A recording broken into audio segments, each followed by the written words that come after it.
Greetings, friends, and welcome to the Den with me, J-Mac, the Red Island Shaver. So glad to have you all aboard for a weekend video. In this video, we're going to be using Magique. That's right, the soap that was done for Kim Gray. And we'll talk about that as we get into it. Gonna wet the face, get some pre-shave on, get ready to rock and roll. Got a lot of fur to remove again this week. Another 7 days growth. Yeah, I didn't shave since last video. Just wasn't feeling it. Kind of been riding that depression train again. So anyway, it is what it is. Some stuff going on. I don't know if I really want to get into it, but it is what it is. You know, everybody's dealing with stuff. I'm no different. So just really haven't been feeling the shaves lately. So I haven't been. And that's okay. It's okay to take a break from now and again. Have a bit of a reset. I know this shave is gonna feel some nice today though. So face will be feeling good. I'll be smelling good. That'll probably help elevate my mood a little bit. That's what I'm thinking. That pre-shave worked right into this beard. You can almost shave with this lather that I built up just like that. All right, so Magique. A wonderful collaboration between a bunch of fine people. We got Hendrix Classics shaving that made the soap, the splash, and the balm, I do believe. Strike Gold Shave made the EDT, if you wished to get the EDT. And Hoffman's did the label. It's a very nice label, I must say. It's a fantastic label. It's got that metallic label that Pete's been using lately. Same one he did with La Mafioso. These metallic labels are really nice. Get a look at the side label there. It's a fantastic side label as well. Very, very good looking stuff. This is a pretty hefty pour too. This is almost a legendary Pete pour, if you get a look at that. And yeah, it smells great. A fantastic scent. Brush we're using for today is going to be my Simpsons Trafalgar T3. We're using all gear that you can buy at the Razor Company today. This is Razor Company week at PBS.live. We're going to talk a little bit more about the folks at PBS.live. So we'll get into the brush load. Scent notes. Like I said, this is a dupe on Dior Sauvage. So the accords in this are fresh, spicy, aromatics, citrus, musk, vanilla, amber. I think there's vanilla. I know there's amber. Warm, spicy, and lavender. And yeah, it lives up to all that. I get the fresh spicy. I get fresh spicy and citrus. Get a little bit of that lavender. I do get some of that warm spicy. Those warming notes. Some of the sweetness from the amber. It's not musky. So there is musk in here. I think musk is just a contributing scent. Just kind of to help balance things out. There's no musk off this. Definitely aromatic. It's a great scent. It's a great scent. Wherever Pete found the dupe or the fragrance oil for this, I do believe he sourced a good one because this smells really good. So of course the proceeds from this all go to the fantastic Kim Gray, who is battling peritoneal mesothelioma. And I did check before doing this video. This soap, I didn't check for the splash. The soap is saying it's in stock at the Razor Company, so maybe he got a restock, or maybe that's a typo. I don't know. If you haven't picked this up yet and you are trying to pick it up, check out the Razor Company. See if you can add that to your cart, especially if you like,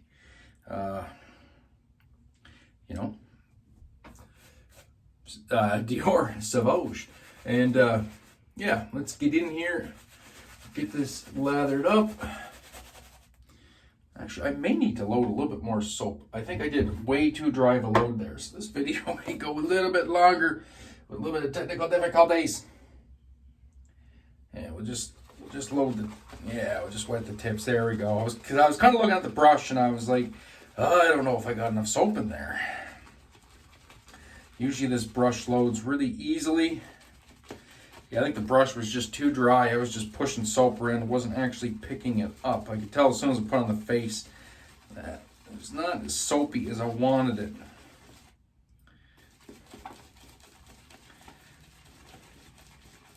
Besides, I got a lot of fur to shave off. We need a lot of soap there. That looks a little bit more like it. And now we got some proto lather coming off the soap. There we go. Okay, now we're good. Now we're golden. Now we are golden. So I do want to mention tonight at 8 p.m. Central on BBS.live, there is going to be a spicy ramen challenge. Proceeds are going to Kim Gray.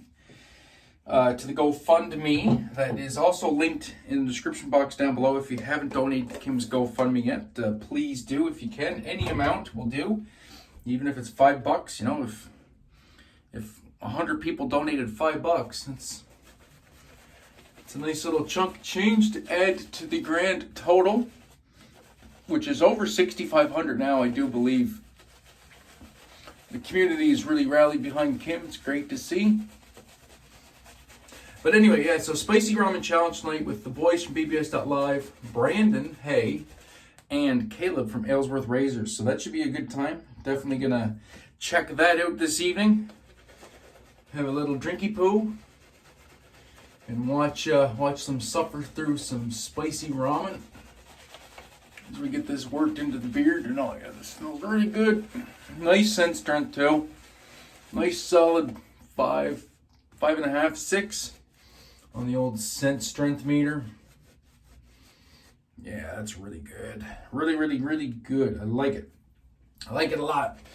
All right, so more fishing tales, I guess. Talk a little bit about some fishing. That's kind of what's been on my mind lately, my focus. So I was out striped bass fishing again the other night on the beach, and I learned a good lesson. I took my bait caster. If you're unfamiliar with a bait caster, it's the reel that sits on top of a rod. It's got like a little trigger mechanism at the back, and you push that, hold the line, fling it out, retrieve it, do all that fun stuff. And they are not made for the beach, let me tell you that. Because I was looking at getting a bait caster combo for striped bass fishing, or that was going to be my rod. And anyway, it is not rod for the beach, especially a wet sandy beach, because I managed to get my bait caster completely full of sand, and I mean sand everywhere. Like snapped my line off twice because it was snapping off at the spool. My first time my buddy helped me get it rigged back up. Second time I was like, nah, frig this, it's done. It's just too much sand everywhere. It's just gonna keep snapping line. So I get it home. So I get home that evening, got home like about midnight. First thing I did was I rinsed the heck out of the reel. I know you're not supposed to rinse them technically, but there was sand everywhere. I had to get the sand out. So rinsed it all out, got almost all the sand out, and then started in on again the next day. And oh boy, that thing was sandy. So finally get all the sand cleaned out, everything dried off, and I didn't re-oil anything. I don't have any real oil. I'm going to have to pick some up. So one of the pros of this story, because I think every story, even if it's negative, should have a positive. I know how to take the side plate off my reel now, and all the points to oil, so that's good. So I learned something there. I also learned not to take it to the beach. That was a good lesson to learn. But anyway, we'll get into the shave and we'll carry on with the story. Today we're going with the Aylsworth Razors. What a beautiful razor this is. Fantastic. It's a gorgeous razor. Have a 4th use Wizamet in here. See how this does take it down. 4 days worth of growth. And man, this soap smells amazing. Oh, really good. Really, really good. All right, here we go. So anyway, on the front of a bait caster, if you're not familiar, there's a little circular device called the line guide. And what that does is it's on a worm gear that rotates back and forth with the crank. And that distributes the line onto your spool. So I had the razor completely, not the razor, I had the reel completely cleaned, and I'm trying to get the line through this line guide, which is right at the front of the wheel. It's easy to access from the front if you're spooling new line, like through your rod guides, and then you just tie a knot onto the reel and you spool it on. It's easy to do it that way. Getting the line from the reel through that line guide from the backside is not so easy because it's tucked down in underneath. I don't see well, you guys know that. And it was a struggle. I couldn't get it. My wife couldn't even get it. And of course I'm stubborn, so I'm trying to do this. I got my headlamp on because I always wear a headlamp in the house. I'm doing things like that because my vision is dim, especially indoors. So I got a headlamp on, my headlamp's dying. I can't see anything, so I grabbed my cell phone, turned the flashlight on, put a paper towel down, and propped up my cell phone so the flashlight was shining on the paper towel, and I was holding the reel over it so I could see the light coming up through the hole. I had what's left of my headlamp light coming down from above to light up my braid so I could get it through the hole. So I finally did. I got it through the hole. And so that's good. So I start spooling out line. I finally get it through all the line guides on the rod because my vision issues, I have like 2D vision or 1D vision. I only have one eye, no depth perception, and I don't have the opposite eye to work, so things are a little skewed. I finally it took me like 20 minutes to get the line through all the line guides on the rod, and so I tie on a swivel just so, because that's usually how I rig up my line. I'm usually throwing lures with it, so I have a snap swivel. It makes it easier for me to change lures. I don't have to tie knots when I'm out and about fishing unless it snaps off. So I grab a sinker so I can go get the reel dialed in again, because you have to dial in the tension per each lure. But I wanted to make sure the reel was working properly, so I go out to the field that's the park out behind my house and get the spool tension and the brakes set for the weight I'm using. Throw it a couple times, it backlashes a bit, so I'm just getting it dialed in. Fourth cast, pling, line snaps off at the reel, and I had a moment, just utter defeat. Like I remember just staring there, just sitting there looking at the reel and just like in abject despair. It's like, what? So the only thing I could think of is there was still a bunch of sand trapped in the braid, and I only had 20-pound braid on it anyway, which apparently is not recommended for bait casters because the braid can cut into itself and cause weak spots. So people recommend using like 30-pound braid at least. So I ended up going back to the house and pulling all the braid, which is only like 2 years old and has only been used a couple times, off that reel. And then taking the spool out and cleaning it all out because there was sand in the spool and on the spool. So now I have to go buy some new braid and get that all done up again, and then go and test it and hope and pray it doesn't snap off. I don't think there's any burrs in the line guide or any of my rod guides. I checked them. So just what a time. What a time. It's not lost on me the fact that the fish that I'm trying to catch can see better than I can, which is an interesting way of looking at things, but I mean, heck, it gives me something to do. I'm not crazy about having to buy all new braid though, but it is what it is. But anyway, on with the shave. That was my fishing story. I know Billy, the lake groomer, was wondering about gear. I did find a nice combo for surf fishing at a local sporting goods store. I'm going to grab at the end of the month. Only $80. a rod and reel that's actually designed for surf fishing in my favorite brand, which is Ebu Garcia. So that's pretty exciting.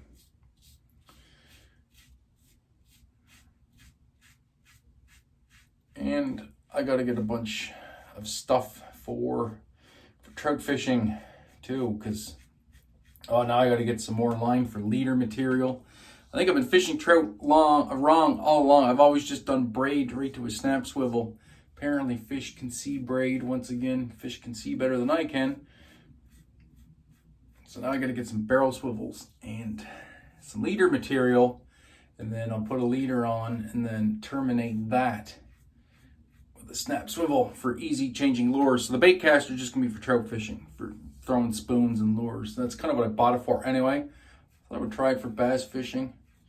Now I know it's not designed for that. Just doing a bit of buffing here to get these last couple spots. Shave has gone miraculously well, like usual with Hendrix Classics Company. I haven't talked about the soap all that much because there's not much to say. It smells fantastic.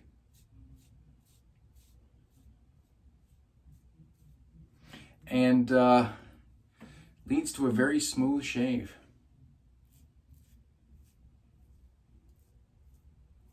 And the Jacant is a fantastic razor. I have to do a little bit of extra buffing with it, I find, but I don't mind that because I can do the extra buffing I need, like right in here, just this trouble spot right here. I can do the extra buffing, keep going over a place without getting irritation. To me, that's worth its weight in gold. Yeah, so right here. It's not even picking up hair there now, so I think that'll dehydrate down into a fantastic BBS. We'll do a quick rinse, let you guys go get on with your weekend. But yeah, make sure you check out the GoFundMe for Kim Gray. If you guys are still here with me, check out the GoFundMe for Kim. Check out the Spicy Ramen Challenge tonight with BBS.live, Caleb and Brandon. That's also going to be a fundraiser for Kim Gray. So, like I said, it's great to see the community coming together for Kim. Kim's a great person. She deserves every penny. And it's great to see. Also, I don't know if I mentioned or not, but the proceeds from the sale of these Magique sets are going to Kim as well. So not only is there going to be a large sum of money coming her way from the GoFundMe, she's going to be getting the proceeds from the sales of this set, which is fantastic. Kim's going to be off work for a few months, so every little bit helps, guys. You know, you can only imagine being off work yourself with absolutely no income. That's a pretty hard pill to swallow on top of everything else. So, yeah, this is great to see for Kim. And going with the matching splash, because I did buy the splash. And I really do like Pete's splashes. They're brand new. And because the Mafia kind of pushed him to do an alcohol-based splash. And he responded in kind. And he did it. And he came up with a really nice splash. He's got a nice emulsifier in here to help mix the scent. Some alcohol to help carry the scent. Splash goes on slightly thick, but absorbs really well. Feels really nice. Oh yeah, the scent on this is banging. Oh yeah, some citrus. There's a little bit more of the woody, or not the woody, but the warm spice in the splash. So the soap has got a little bit more of that fresher vibe. And the splash is a little bit more of that spicier vibe. Oh, that's a nice combination. Oh wow, that feels really good. Really, really good. Yeah, that's a great shave. Absolutely fantastic. All right, guys, that is going to do it for me. Thank you so much for tuning in. I do appreciate it. If you're new to the channel, haven't yet hit that subscribe button, please consider hitting it.